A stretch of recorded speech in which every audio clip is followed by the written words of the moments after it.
Well, and it's easy to understand why so many kids and even their parents want to go for it when it comes to a college and pro sport opportunity.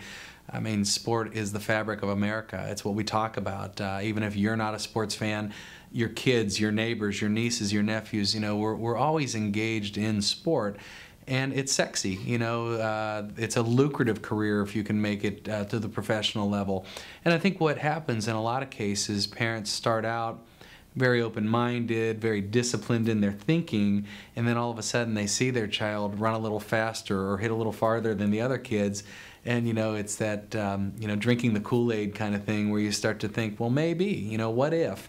And one thing that you have to keep in mind, and this is true for all of us, emotions and logic don't park in the same parking lot. When we're logical, we're not usually as emotional as we can be, and then vice versa. It's also true when we're emotional, it's difficult to be logical. And I think ironically, the sport experience is one of those places where we run the gamut of emotion.